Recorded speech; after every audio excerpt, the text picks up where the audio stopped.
하나님 말씀 열왕기하 14장 17절에서 29절 말씀입니다. 구약성경 586면입니다. 살아계신 하나님의 말씀입니다. 우리 다 함께 고백드리겠습니다. 이스라엘의 왕 요아스의 아들 요아스가 죽은 후에도 유다의 왕 요아스의 아들 아마샤가 15년간을 생존하였더라. 아마샤의 남은 행적은 유다 왕 역대지락에 기록되지 아니하였느냐? 예루살렘에서 무리가 그를 반역한 고로 그가 라기스로 도망하였더니 반역한 무리가 사람을 라기스로 따라 보내고 그를 거기서 죽이게 하고 그 시체를 말에 실어다가 예루살렘에서 그의 조상들과 함께 다윗성에 장사하니라.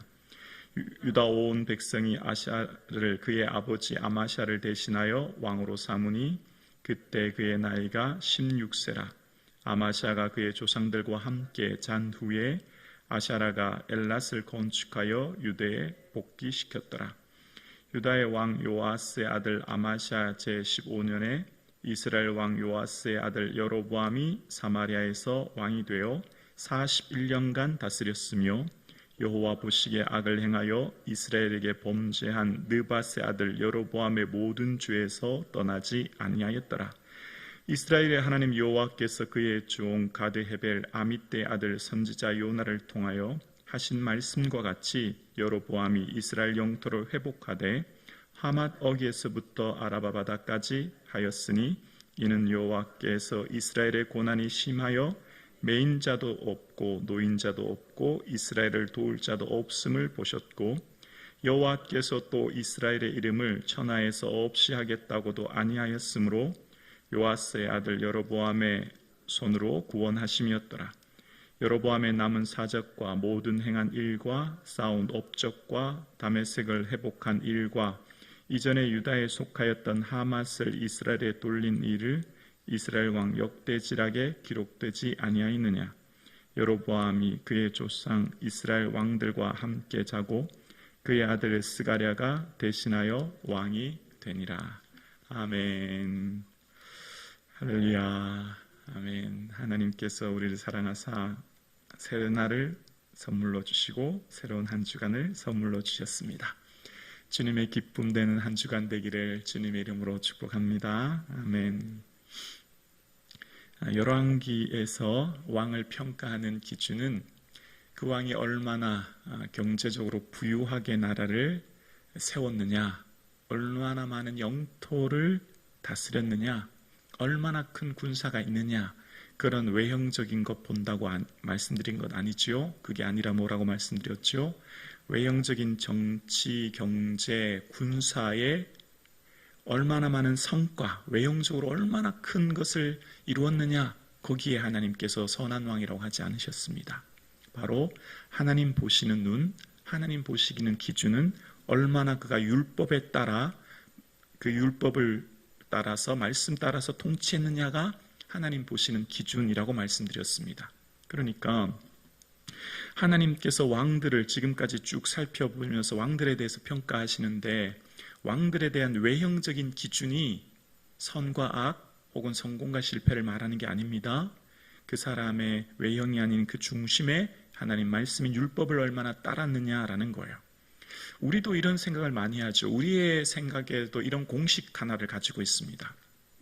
우리가 가지고 있는 공식은 외형적으로 부요하고 예를 들어 성공해서 외형적인 부를 이루면 그 사람은 하나님께 축복받은 사람이다. 그 축복받았다고 하는 것은 다른 말로 말하면 그 사람은 매우 의롭고 그 사람은 말씀대로 잘 순종했다. 이 공식이 우리 머릿속에 있어요. 외형적인 복, 부요함은 그 사람이 하나님은 축복을 받은 것이고 축복을 받은 동기는 그 사람이 의롭기 때문이다. 그 사람이 아주 신실하고 말씀을 잘 따랐다. 이게 우리의 공식이죠. 반대로 말하면 가난하고 사업이 실패하고 안 되면 그 사람은 하나님 앞에 복이 아닌 화를 받게 되었고 그것은 그 기준에 그 사람이 뭔가 그 사람이 잘못해서 의롭지 못해서 불의해서 그런 거 아닌가라고 하는 공식이 우리 머릿속에 자리 잡고 있는 거예요. 근데 그렇지 않다는 거예요. 세상 원리처럼 그런 공식 말하지 않아요. 이 지금 왕들에 대한 평가가 그런 걸로 말하지 않고 있습니다. 악한 왕도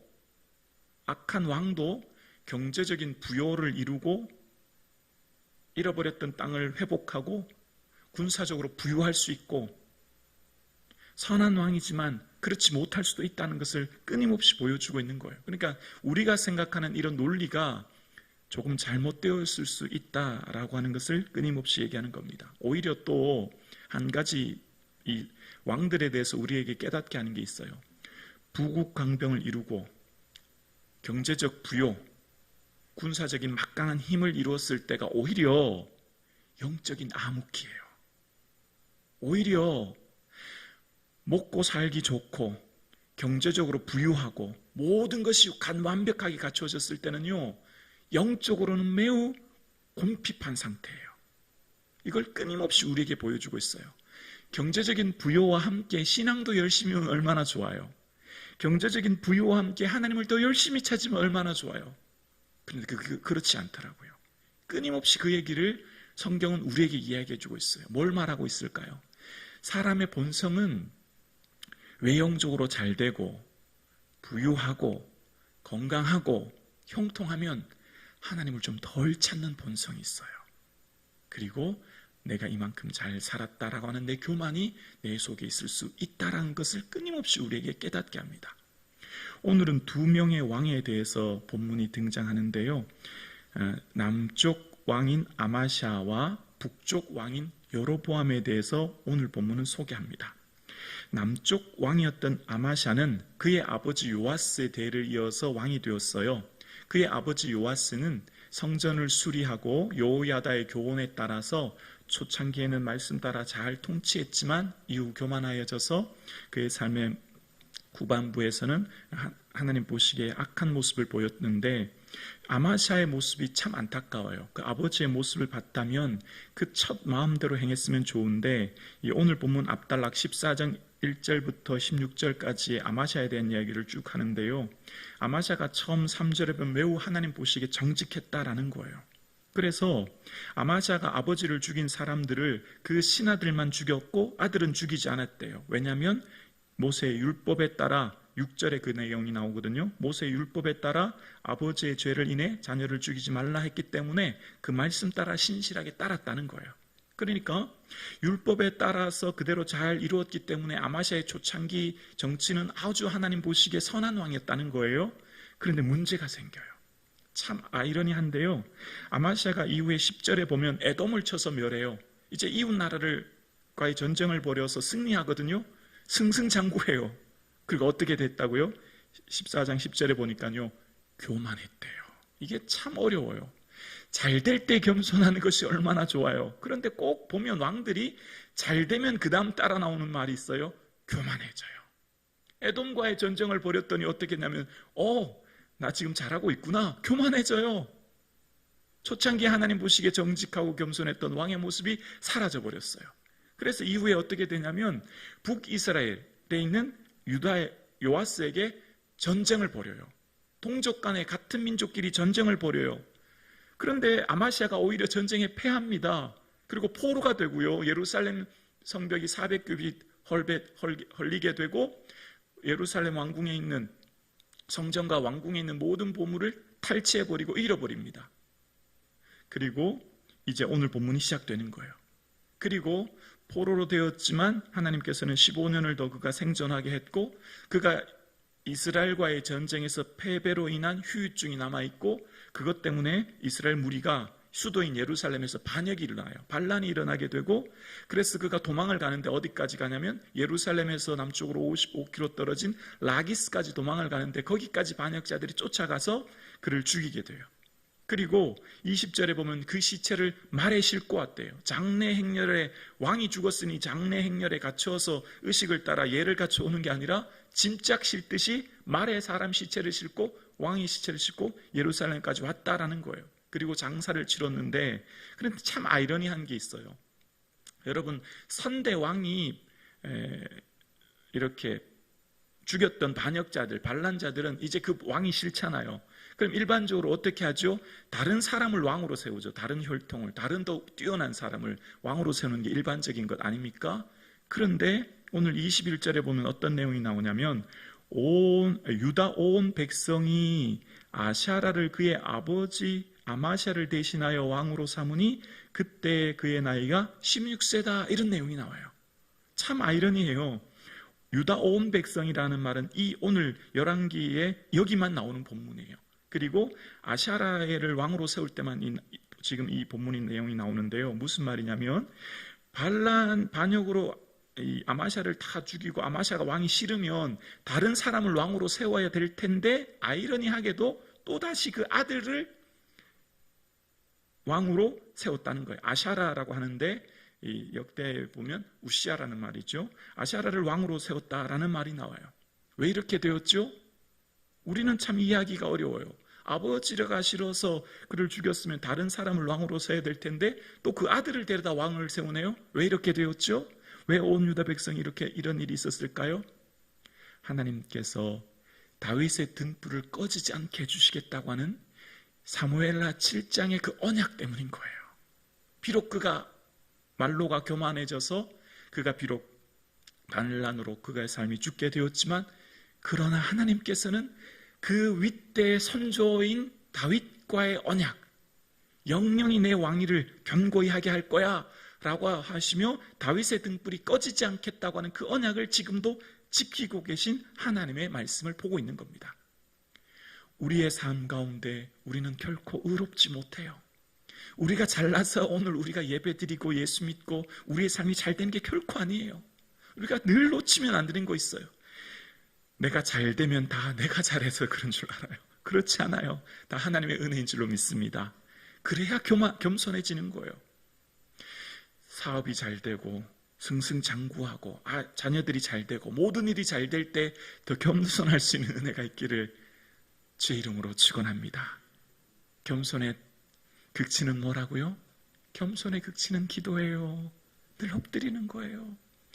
사업이 잘 되면 여행 다니고 취미생활하고 사람들하고 즐겁게 즐기려고 하는 것이 아니라, 사업이 잘 되면 더 주께 엎드리고 더 주의 말씀대로 주께 무릎 꿇을 수 있는 그런 겸손함이 저와 여러분에게 있기를 주의 이름으로 축원합니다. 그리고 이제 23절부터는 여로보암, 북왕국의 왕인 여로보암에 대해서 이야기하는데요.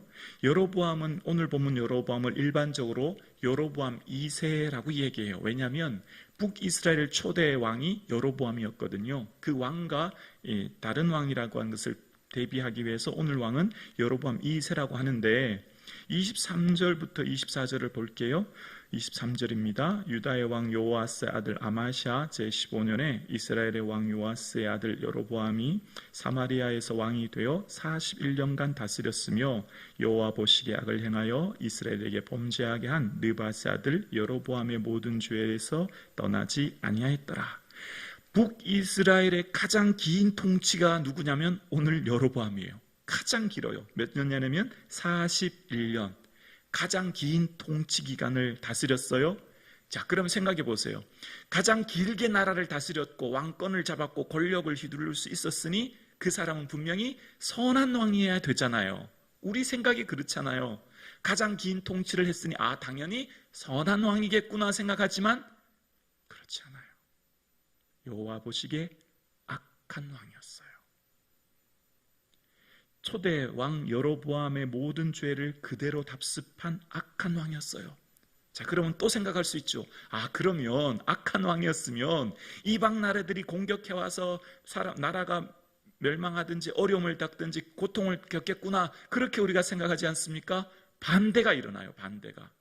25절입니다. 이스라엘의 하나님 여호와께서 그의 종 가드 헤멜 아미떼의 아들 선지자 요나를 통하여 하신 말씀과 같이 여로보암이 이스라엘 영토를 회복하되 하맛 어기에서부터 아라바 바다까지 하였으니, 오히려 영토가 막 확장되고 회복하는 일이 일어나는데, 하맛 어기는 이스라엘 가장 북쪽, 거의 다메섹까지 이르는 가장 북쪽부터 아라바 바다는 사해 바다까지라고 하는 엄청난 영토를 다 회복하기 시작하는 겁니다. 마치 과거 솔로몬이 영토처럼 과거의 영광을 회복하기 시작하는 거예요. 아이러니하지 않습니까? 악한 왕이면 어려움을 당하고 나라 백성이 힘들어야 될 텐데 오히려 나라 영토가 막 확장되기 시작해요. 제가 초두에 서두에 말씀드렸죠. 우리의 머리에 공식 하나를 가지고 있다고요. 형통하고 성공하고 잘되면 축복받은 것이고 그 축복은 다 나의 의로움 때문이다. 내가 잘해서 그렇다. 아니라니까요. 그런 거 아니에요. 반대로 내가 지금 어려움 당하고 있고 실패하고 혹은 육체적인 질병으로 인한 어려움 당하고 있다 라고 생각하면 이것은 하나님의 화이고 이것은 하나님이 내게 주시는 징계이며 그 뿌리의 원인은 나의 잘못 때문이다. 내가 뭔가 잘못해서 그렇다. 그거 아니라니까요. 그 공식이 아니에요. 성경은 그것을 끊임없이 우리에게 얘기해요. 왜 우리가 신앙생활을 할 때 힘들죠? 육체의 질병이나 자녀의 어려움이나 삶의 고난이 오면 내가 뭔가 잘못해서 그런가? 내가 무슨 죄를 지어서 그런가? 내가 하나님께 뭔가 큰 실수를 했나? 하나님 나를 미워하시나? 그런 공식 아니라니까요. 그거 아니에요. 오히려 반대의 일이 일어나요. 악한 왕인데 나라가 잘 되고 부국강병을 이루고 영토를 회복할 때 영적인 암흑기였어요. 오히려 그때가 더 영적으로 암흑기여서 하나님을 떠나 있고 여로보암 왕 시대에 오히려 초대 왕 여로보암처럼 하나님께 예배하지 않고 우상을 섬기는 시대였다는 것을 성경은 우리에게 말해주고 있습니다. 여러분의 삶이 힘들고 어렵지요. 고난이 많지요. 그것이 하나님이 여러분이 미워서 그런 게 아니에요. 하나님이 여러분을 싫어서 그런 게 아니에요. 내가 무슨 죄를 지어서 그런 게 아니에요. 오늘 예배 드리시는 저와 여러분, 우리의 삶 가운데 주시는 하나님의 은혜는 우리의 생각과 달라요. 그래서 하나님께서 주시는 은혜의 삶을 사는 저와 여러분은 내 삶 가운데 보여지는 것이 다가 아님을, 외형적인 것이 수치로 드러난 것이 다가 아님을 바라보시며 오늘도 나의 삶을 하나님 앞에 끊임없이 엎드릴 수 있는 은혜가 있기를 주의 이름으로 축원합니다. 그래서 26절부터 27절 이후에 보면요, 이스라엘에 고난이 있었는데요, 매인자, 종, 노인자, 자유인이나 아무도 도울 사람이 없었고, 그래서 하나님께서는 여로보암의 손으로 이스라엘을 도왔다라고 이야기하면서 29절에 보면 그 영토가 얼마나 확장되었는지 다메섹, 시리아 영토인 다메섹, 그리고 하맛이라고 하는 가장 북쪽의 땅까지 다 영토를 회복하는 부국강병을 이뤘다라는 것으로 이 왕에 대한 평가가 마칩니다. 오늘 함께 예배드리시는 저와 여러분의 삶의 말씀을 통해 우리에게 끊임없이 얘기합니다. 악한 왕도 형통하여 부국강병을 이룰 수 있다. 그러나 그때가 가장 영적인 어두운 암흑기였고 그때 사실은 가장 하나님을 멀리 떠나 있을 때였다라는 것입니다. 우리의 삶 가운데 잘 될 때, 형통할 때 더 겸손히 엎드릴 수 있는 저와 여러분 되기를 주의 이름으로 축원합니다.